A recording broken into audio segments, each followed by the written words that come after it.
Let me tell you the story about the lady with the spark, a healer, a traveller, a pioneer, whom history once kept in the dark. But here's the thing about darkness, what's in it will always come to light. And our woman with the spark is part of a long line of fire starters with a burning for what is right. I met her through my mother. She's an ODP who loves her career in healthcare. I came home babbling facts about the lady with the lamp until I noticed Mum's thoughtful stare. "Are they teaching Mary?" she inquired, her soft features tired from the hospital ward she'd worked on just hours ago. "Jesus' mother wasn't a Victorian," came my confused reply. Mum laughed. "I'll take that as a no." The woman she was referring to was a Jamaican nurse, half Scottish and half Creole. Florence's contemporary who hadn't been mentioned in class, Mary Jane Seacole. Now, I've always loved history, and Mum's admiration was contagious. This woman inspired her to pursue her profession. And when she taught me all she knew, we took our research to the library for their computer with its dial-up connection. Such special days out, scouring tall walls of books. It was more difficult to find information than we expected. But no stone was left unturned in our mission to learn. This mother-daughter duo was highly invested. And it sparked something in my younger self's mind. But in my naivety, I was rendered blind as to why this woman of equal achievement wasn't united with Nightingale. Why they didn't work together at the time, and why my teacher hadn't touched on Mary's tale. So Mama gave me the talk with love and care, a talk we more than once sat through. Not of the birds and bees, but how the colour of our skin can often affect how we're viewed. Not a nice thing to try and explain to a child, but I could see one plus. Mrs. Seacole was a heroine who looked like me. Her perseverance helped blaze a trail for us. When presenting our projects, mine now changed to Mary, I still remember beaming with pride. Sharing her story with my peers, it's a memory I hold dear. Feeling represented ignited something inside. Now in our home, the log-burning fire is a source of comfort. Its warmth draws you near.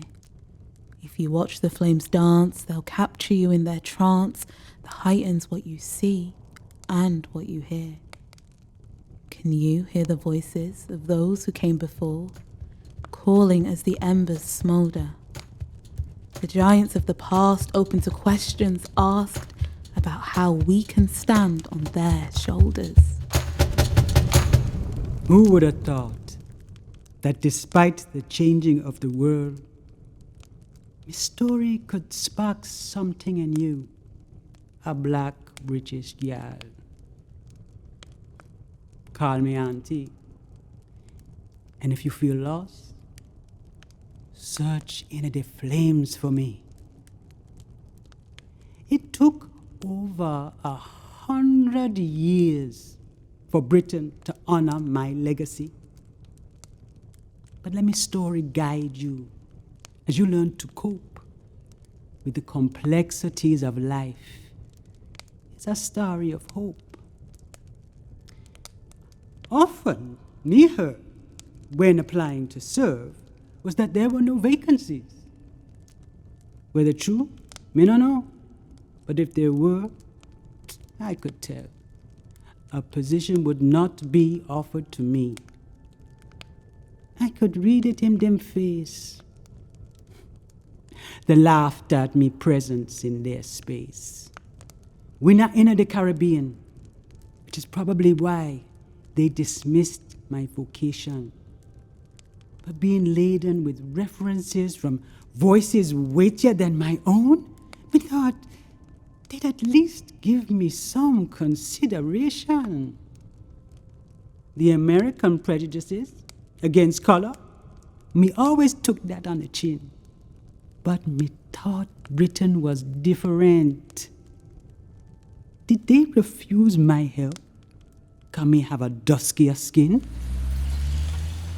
Just 5 years ago, Mary's statue became the first in our country of a black woman bearing a name. It's 16 feet and solid bronze, but looking at it makes me feel warm inside. Never gave statues much thought, just a place for pigeons to sit and... But Mary's, it fills me with pride. It fills me with a sense of belonging, something I don't always feel in this country of my birth.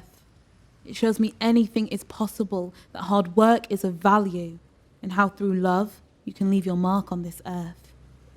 But for it to come 135 years after Mary's life, including 12 years of campaigning, so many who would have seen it and also felt recognised are now gone. And it's so frustrating, because who decides who deserves to be seen? Who decides who gets a pedestal and who's left in the ravine, the valley of the forgotten, their contributions becoming dust? Almost as though there's a fear of erasure for acknowledging us. And it is fear, I believe, our Mary encountered. Fear that she would get above her station. Were they scared boundaries would be crossed in an irreversible way if a black woman was Britain's salvation? Well, that's just it, Miguel. Some people don't want us in their world. And me have to admit, the suspicion was cruel. But me learn, some will always choose to misunderstand you. And if them foolish enough to count you out, you can't bawl and sit about. Make no mistake, those rejections were enough to make tears drop from me eye. But a new day brings hope, and we have to step into our purpose. Hearts open and heads held high. Every time I picture you, Auntie Mary, embarking on this voyage alone. Oh, and don't forget, Channique, it was the 1800s. Most women, such adventure was unknown. And all this just to serve Britain. Well, my mother was doctress to many Brits in Kingston. And being a military man, my Scotch father passed down his sympathy for war. I felt it was my duty to go the distance.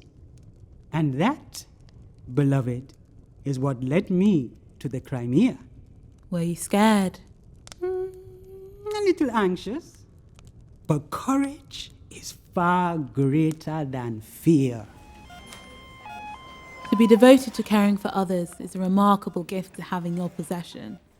And I don't think it's a coincidence that throughout time, such people are drawn to the healthcare profession.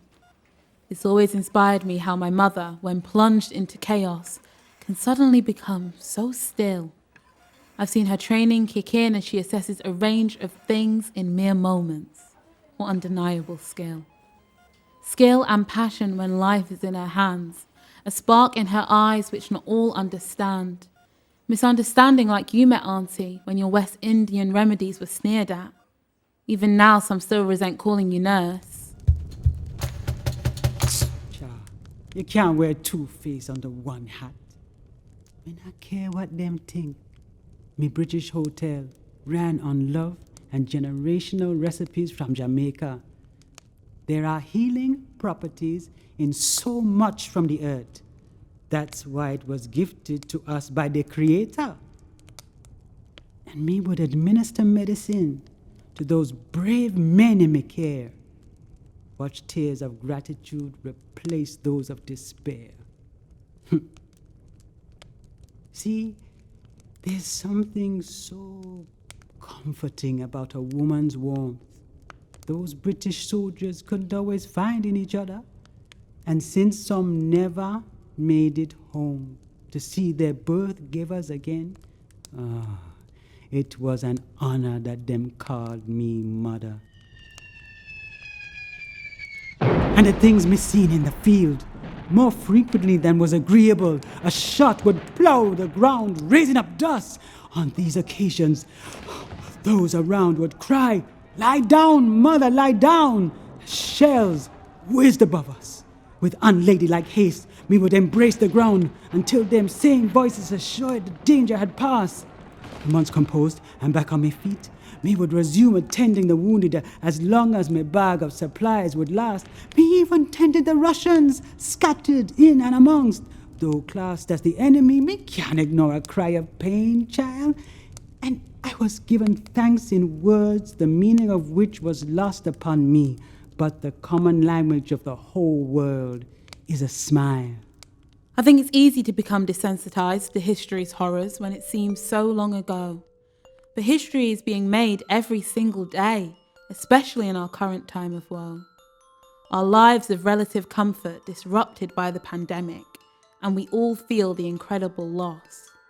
Loss of freedom, loss of loved ones, loss of faith in each other. We're told it's necessary, but at what cost?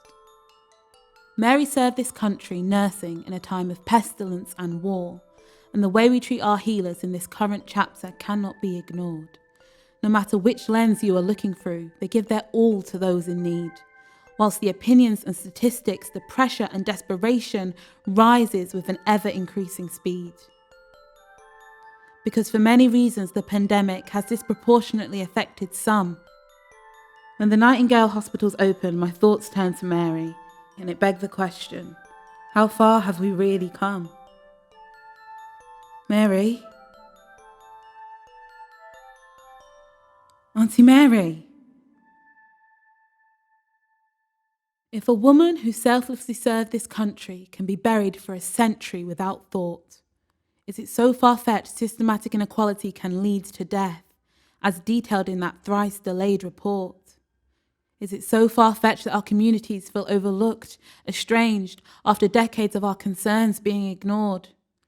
Is it so far-fetched that those we should deem heroes feel disposable to a nation that continues to take more? More and more of what they have to offer, in service, in money, in time. Drained of resources like the motherland, but to ask for recognition is a crime? It's criminal the way it's shoved down our throats. What have they done for our country? Comments like this show our full history is not known. It's lack of education, to put it bluntly. Because if we were all taught the lady with the spark when we learnt of the lady with the lamp, as children we would gain so much perspective of how the history of this land is more colourful than textbooks depict. Imagine if the curriculum was reflective of the diverse range of people who shaped the British Isles and how for some of us they shine like a beacon. To accept historic faults and commit ourselves to growth does not mean British identity would be weakened, but instead reinforced, fused together, united, with scope to embrace our variety, recognizing all of the different people who are integral to the fabric of our society. Some may never understand just how much feeling represented can mean, but we all play a part in shaping the country, and like our healthcare workers, deserve to be seen.